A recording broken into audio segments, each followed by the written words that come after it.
Halo teman-teman semua, berjumpa kembali nih di Penvel Channel, pencinta novel.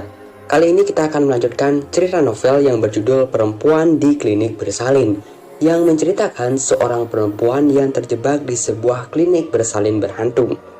Sekarang sudah memasuki bab ke-23, Kisah Pak Lurah 3. Point of view-nya di sini adalah Pak Lurah. 1 bulan kemudian, aku mendapat kabar dari pihak kepolisian bahwa Dr. Dian dan Dr. Susan telah ditangkap di kediaman mereka masing-masing dan mereka berdua sudah ditetapkan sebagai tersangka. 3 bulan dari pertama kali aku membuat laporan terkait klinik bersalin kencana, kasus tersebut mulai disidangkan di Pengadilan Negeri Kelas 1B Kabupaten. 1 minggu sekali, setiap hari Senin, aku selalu menyempatkan diri untuk datang ke Pengadilan Negeri Kelas 1B Kabupaten, guna mengikuti perkembangan kasus klinik bersalin kencana tersebut. Dari keterangan yang diberikan oleh Dr. Dian saat sidang, aku menjadi sedikit tahu tentang seluk-beluk klinik bersalin kencana. Ternyata, klinik bersalin kencana sudah berdiri selama 7 tahun lamanya dan melakukan kegiatan praktek aborsi ilegal. Ya Allah, sudah selama itu klinik bersalin kencana berdiri dan beroperasi melalui praktek aborsi. Tapi aku tak mengetahuinya, padahal klinik bersalin tersebut berdiri di wilayah kerjaku. Aku membantah. Ada rasa penyesalan dalam hati. Kenapa diri ini sampai tak mengetahui hal tersebut sejak awal? Betul-betul sebuah pekerjaan yang sangat rapi dan sudah direncanakan dengan sangat matang oleh si empunya klinik bersalin itu. Pemilik klinik bersalin kencana bernama Anggi Saputri, perempuan berusia 33 tahun.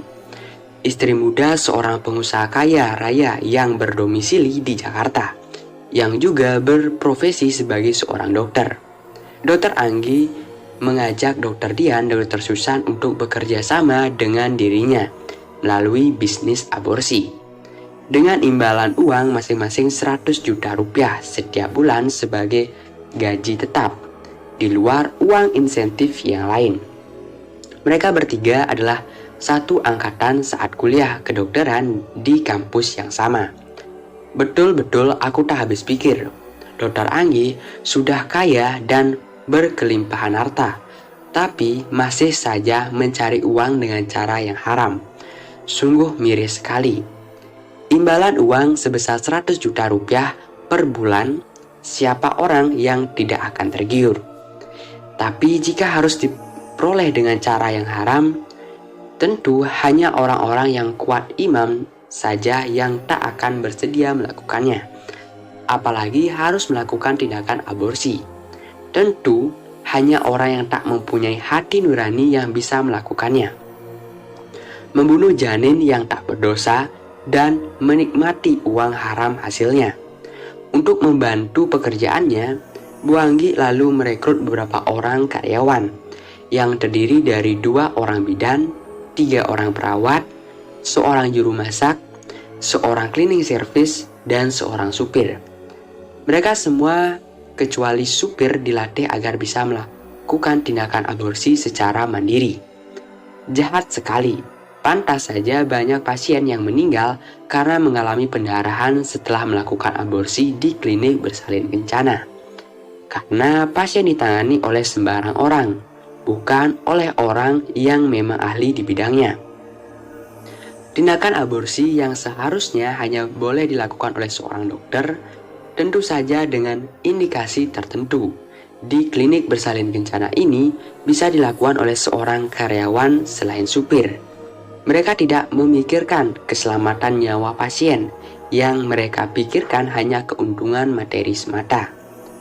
Geram sekali rasanya saat mendengar penjelasan dari Dr. Dian. Aku kembali teringat Sekar. Rasa bersalahku padanya kian menjadi. Kalau saja aku mau lebih punya banyak waktu luang untuk Sekar, mungkin kejadian yang membuat Putri Sematawayangku meninggal tak akan pernah terjadi. Selain merekrut beberapa orang karyawan untuk bekerja di klinik bersalin kencana, Bu Anggi juga merekrut beberapa orang untuk dijadikan sebagai agen yang bertugas memberi informasi tentang klinik bersalin tersebut kepada para remaja yang membutuhkan jasa aborsi. Para agen itu biasanya mendekati para remaja di tempat-tempat hiburan malam, tempat kos-kosan bebas, tidak adanya tata tertib yang wajib dipatuhi, di kafe-kafe, salon plus-plus, karaoke, panti pijat, dan sejenisnya. Bu Anggi juga mempekerjaan kurir yang bertugas mengantar pasien yang akan melakukan aborsi ke klinik bersalin kencana. Karena letaknya yang tidak di tempat umum, jadi tidak sembarang orang yang mengetahui keberadaan klinik bersalin tersebut. Bagaimana bisa orang lain akan mengetahui adanya sebuah klinik bersalin? Bangunannya saja berlokasi di lahan perkebunan singkong. Jalan menuju ke lokasi klinik pun masih berupa tanah dan dikelilingi semak belukar.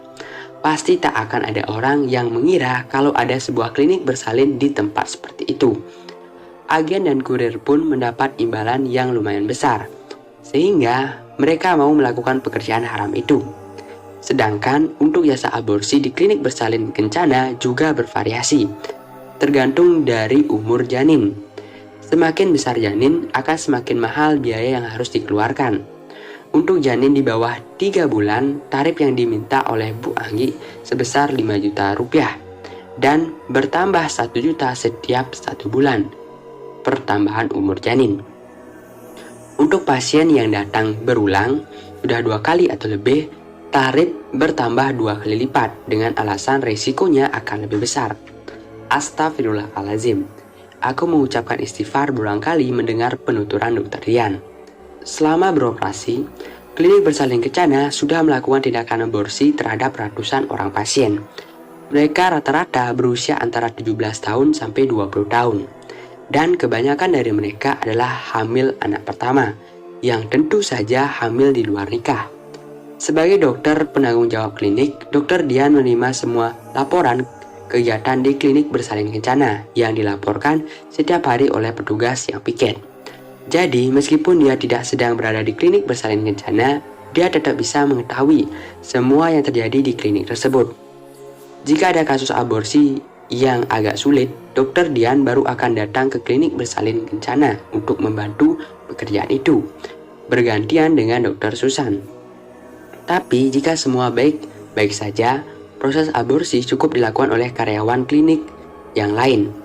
Bu Anggi selaku pemilik klinik bersalin kencana hanya datang seminggu sekali ke lokasi dengan membawa perlengkapan klinik dan obat-obatan yang telah habis. Semua dokumen kelengkapan surat perizinan klinik bersalin kencana adalah palsu karena tidak akan mungkin membuat dokumen asli jika untuk melakukan kegiatan aborsi ilegal. Ya Allah, demikian beraninya mereka bekerja melakukan tindakan yang melanggar hukum. Tidak takut menanggung risiko. Pantas saja aku merasa tak pernah memberikan izin kepada seseorang soal pendirian sebuah klinik. Tiba-tiba saja ada klinik bersalin yang telah berdiri di wilayah kerjaku. Jika saja Sylvie dan Sekar tidak meninggal, mungkin keberadaan klinik bersalin kencana tak akan pernah diketahui olehku dan masyarakat alang-alang.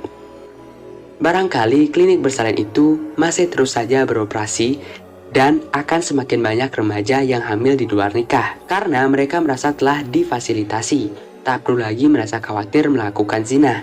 Jika mereka hamil, tinggal menghubungi agen dan melakukan aborsi di klinik bersalin kencana.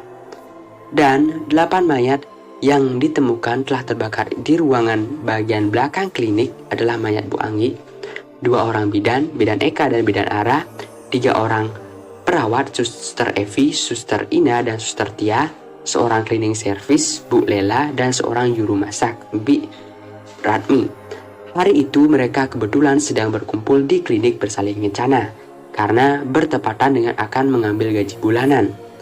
Selama 4 bulan sidang berlangsung, sekalipun aku tak pernah absen mengikutinya. Ketika hakim membacakan keputusan hukuman untuk Dr. Dian dan Dr. Susan, mereka menangis dan menyatakan menyesal. Hakim menjatuhkan hukuman masing-masing selama 20 tahun penjara kepada mereka berdua, jauh lebih ringan dari tuntutan. jaksa penuntut umum yang meminta terdakwa akan dihukum selama 25 tahun. Sedangkan agen dan kurir mereka masing-masing divonis selama 5 tahun dan 4 tahun penjara. Dalam persidangan terungkap, semua karyawan yang bekerja di klinik bersalin kencana merupakan orang dari luar daerah. Mereka berdinas seminggu sekali, baru berganti shift kecuali agen dan kurir. Mereka selalu siap selama 24 jam setiap hari. Ini dilakukan untuk menghindari kecurigaan warga jika kebetulan mereka bertemu. Jika berganti shift setiap hari, pasti akan terlihat jika di dalam lokasi perkebunan singkong ada sebuah klinik bersalin ilegal, tempat untuk melakukan aborsi. Bersambung.